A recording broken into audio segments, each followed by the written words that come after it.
A ruin.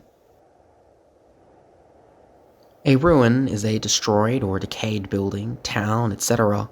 It is a building that has fallen, been wrecked, or is in decayed condition. Ruins are a reminder for us in the present that we are not alone in this small world, and that we have been here for a long time. It is a reminder that there were people in the past that had their own dreams, objectives, and goals, but the unending march of time had other plans for them. Ruins can have many effects on the individual. They can cause a sense of dread, as they can be interpreted as a testament to the futility of man to make a mark on the world, doomed to be forgotten in their now unrecognizable remains. They can cause a sense of awe, as they can also be interpreted as a vestige of the indomitable human spirit, fighting to make a name for itself in these remains of great civilizations across the millennia against all odds. And for some, they can cause no emotion whatsoever. Each to their own, I guess. What can be agreed upon, though, it's the ruins oftentimes are a sight to behold.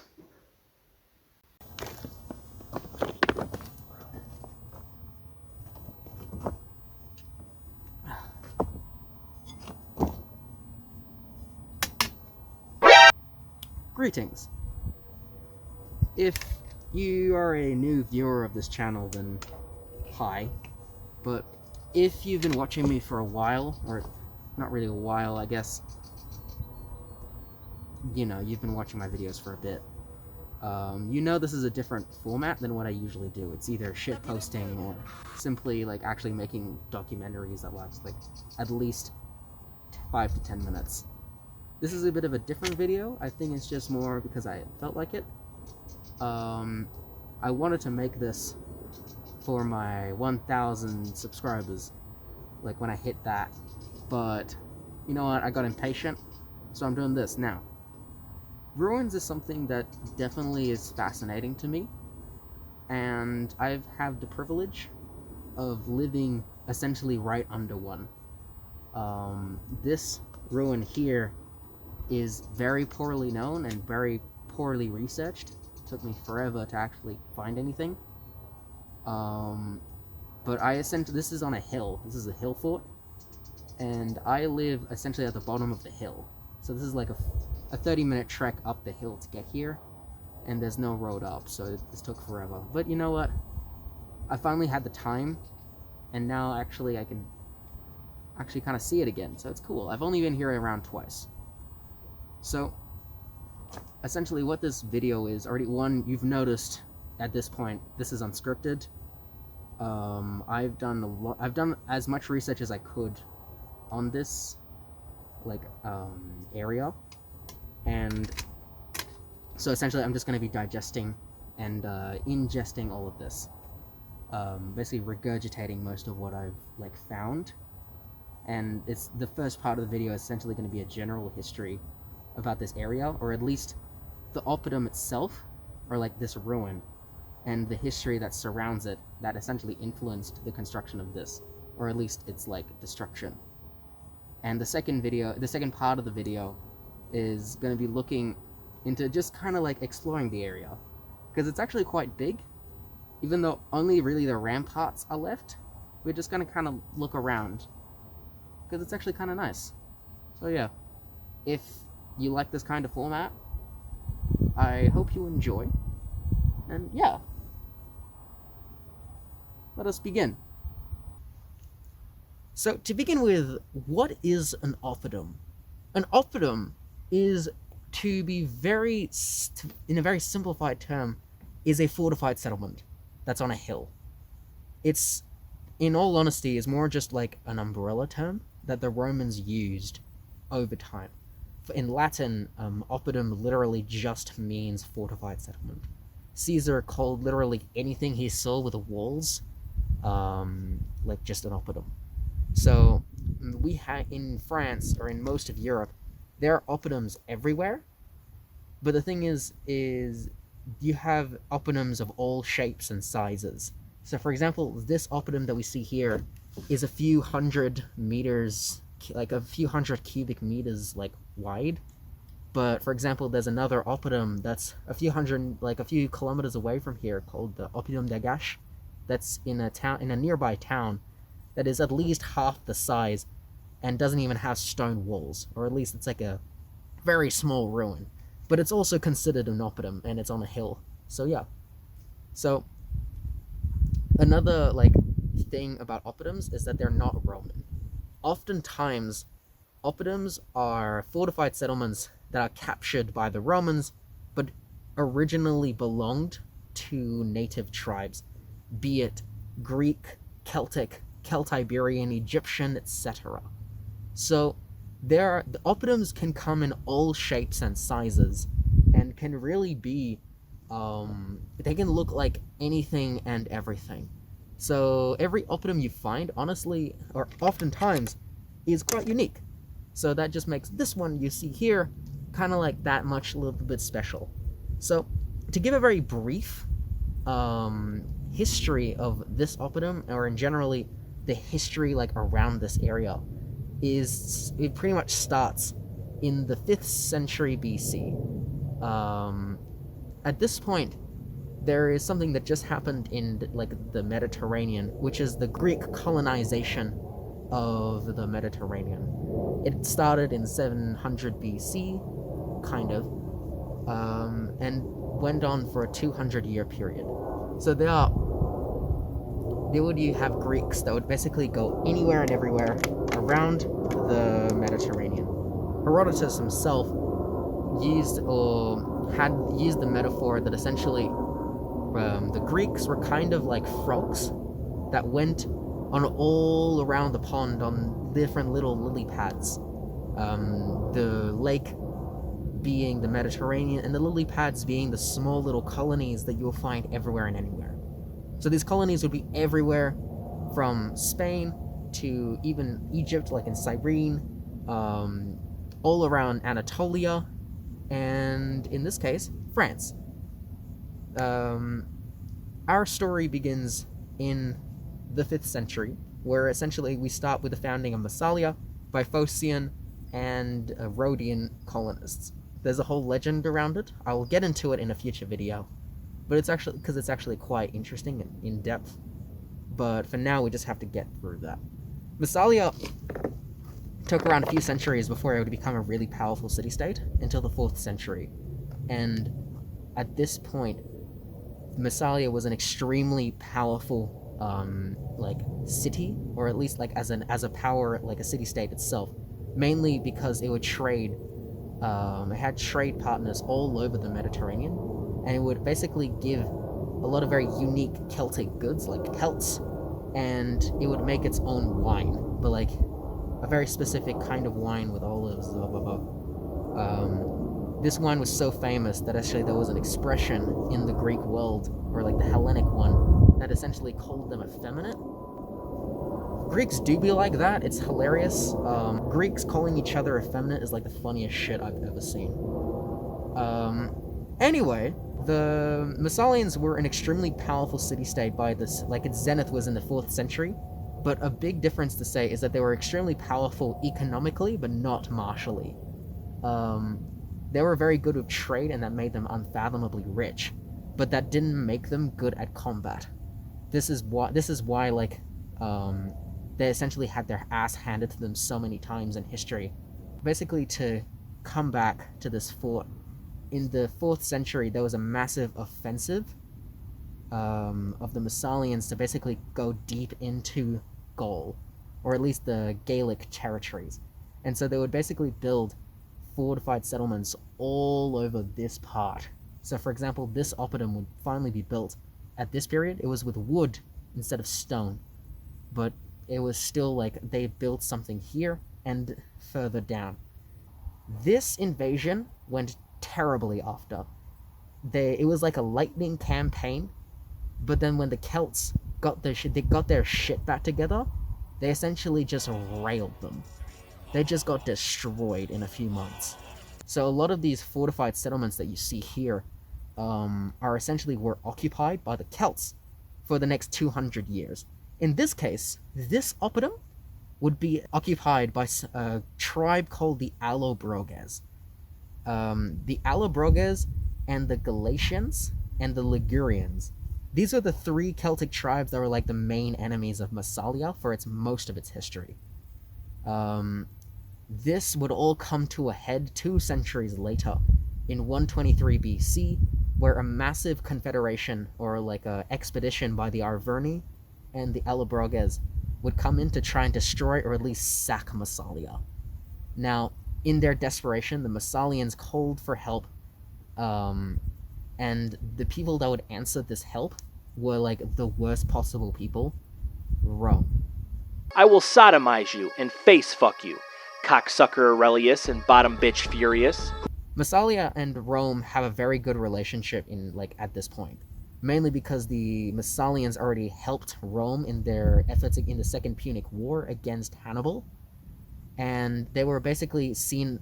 Massalia by Rome was seen as like this bulwark of Hellenic culture in this barbaric world of Celts. So the Romans saw the Massalians very well. They said that their fish was amazing, completely out of context, but I thought that's hilarious. They thought their wine was amazing, and generally speaking, they just liked each other. But Rome has a very bad track record with its allies. I You just have to go to like the Samnite Wars or literally any alliance they've ever had to know that the Romans betray their allies very easily. So the Massalians only accepted because it's a life or death situation, and the Romans at this point were really happy. Thank you so much.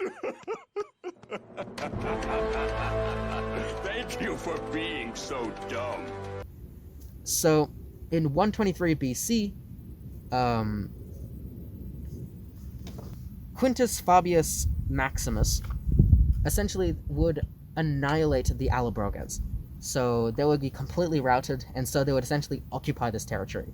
The terms of the Romans to basically help the Massalians was that any land they conquered they would occupy, like it was theirs. And the Massalians agreed. This didn't really affect the Massalians because they were based on trade. If they had the head of the main river, Rhône, and all the trade went in, they were fine. They didn't really care about territorial integrity, they cared about money. So they were fine. And the Romans, with this new territory, basically built a really famous road system that connected Italy with Spain. It's called the Via Domitia. And so this is the beginning of essentially like the empire building of Rome. In Caesar's civil war, the Massalians would pick the side of Pompey, and so Caesar would essentially just absolutely buttfuck them out of existence. He was a consul of Rome! And so they would come into Roman hands.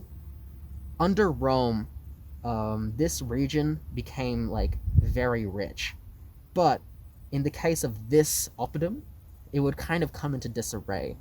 Even though they fortified it, this is when the stone foundations come in.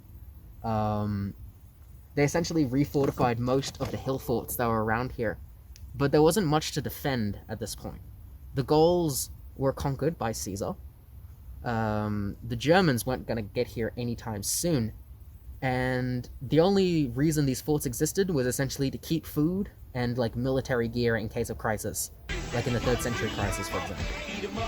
In this time, these forts would kind of come into disarray until the 4th century, mainly because one town around here called Aqua Sextia, or what is modern-day Aix-en-Provence, would come up, or essentially would rise in its prominence, and they would essentially stimulate trade once more, because even though Massalia is a very strong city, it was isolated from its actual provincial capital, which was Martius Narbo, or Martius Narbonne, excuse me.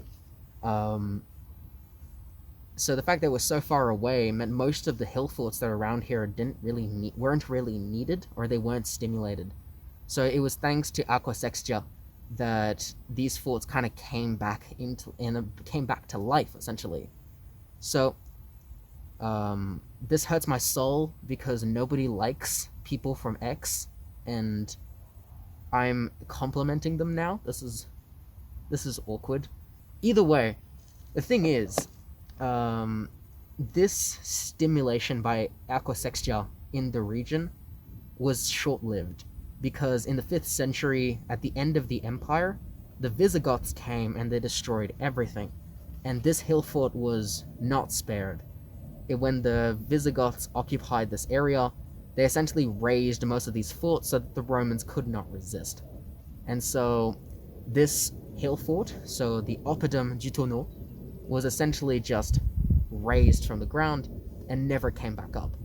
It was probably, they tried to probably make some wood foundations when the County of Provence in the Middle Ages came back, but this wasn't like a frontier zone, so they didn't really care.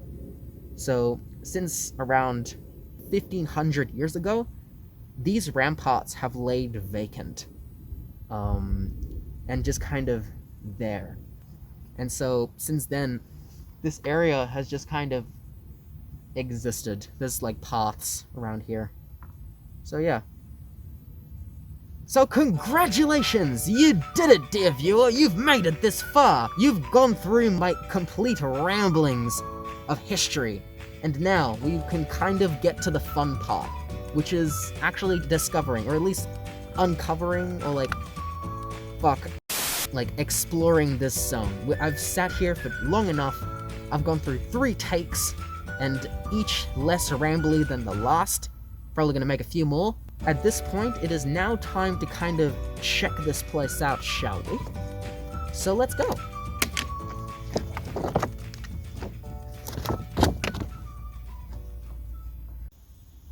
So, to begin with, what's left? Now, in all honesty, not much. All that's left, for example, are essentially the ramparts. So, for example, this is probably like the most wall bit that's left. That's actually looks like a wall.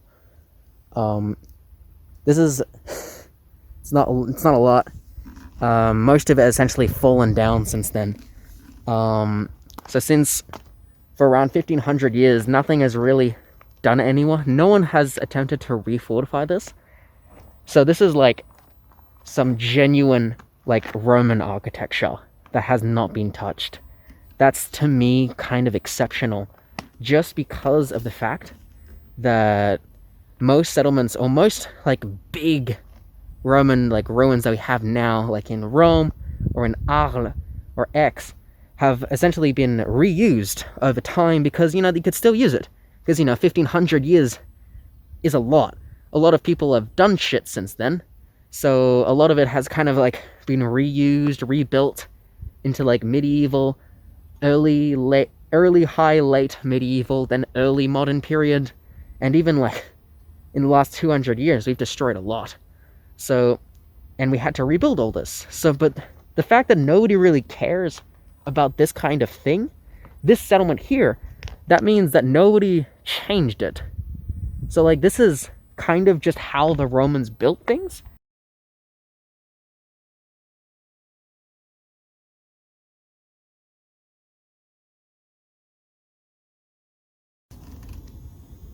Now, this here doesn't look like much.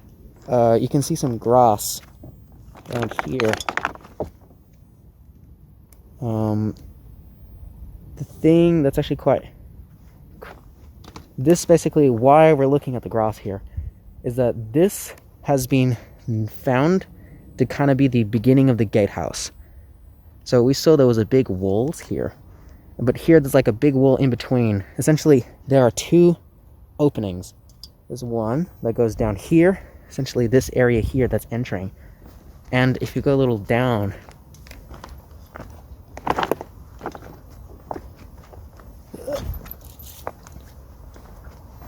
you will notice that there's a similar thing. So you've probably seen videos of essentially what Roman forts look like, and you've noticed that some of them actually have 2 entrances. And it works a similar way. Essentially, this and another entrance over there would have made the entrance of the Oppidum. And what you here, instead of forest, we would have had the beginning of essentially smaller houses to basically field, or to essentially feed and house legionaries while they're coming in, or grain silos.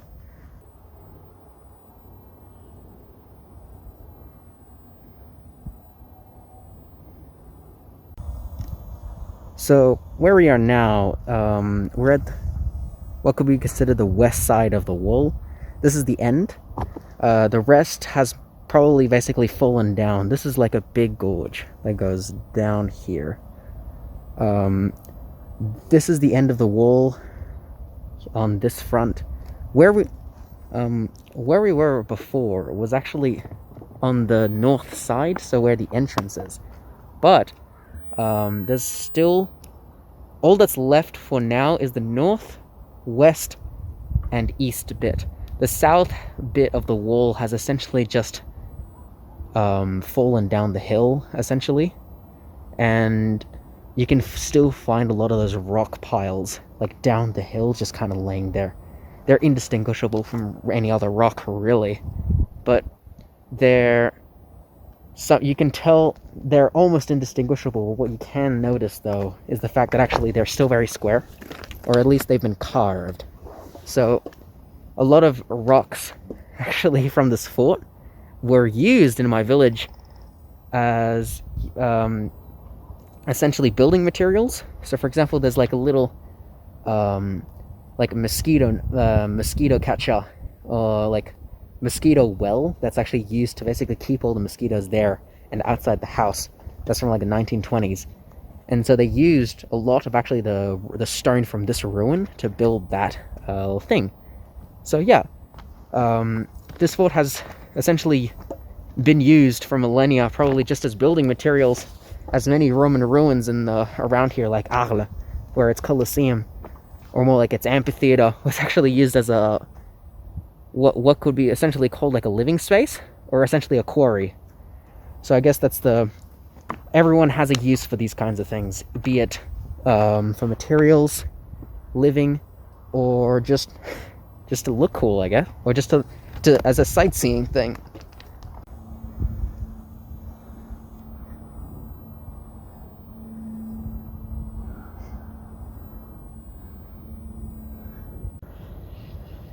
And finally, we now find ourselves at the east bit of the walls.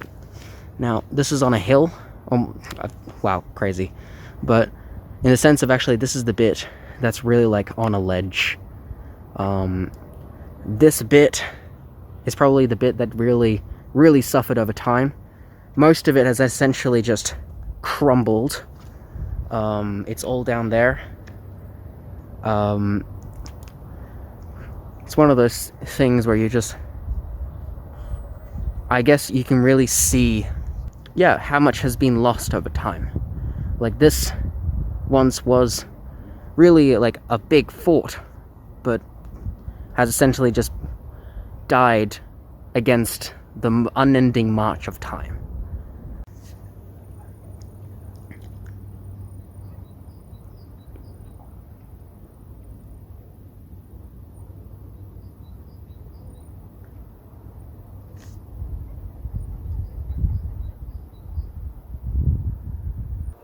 And well, that's it. I know it's not the most like impressive ruin you've ever seen. I mean, it's just a few foundations, working on some like little walls, and what can only describe as literally a shadow of what it was once a gatehouse. But you know what? I don't give a shit. It's mine. Not like mine.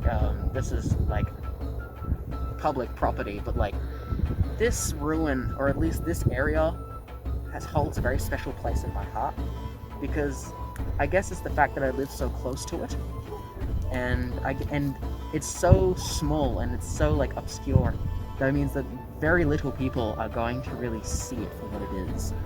So I'm very happy to be able to share it with whoever's with you, the dear viewer, and yeah, like. Yeah. So, if you've enjoyed watching this, or at least liked looking at the ruins, not me rambling on about boring shit, or me stuttering, if you've tolerated that, I recommend you like, subscribe, or even comment. I'm probably not going to make more of these, but if you do want more, do tell me, because there are many ruins around here that just kind of exist.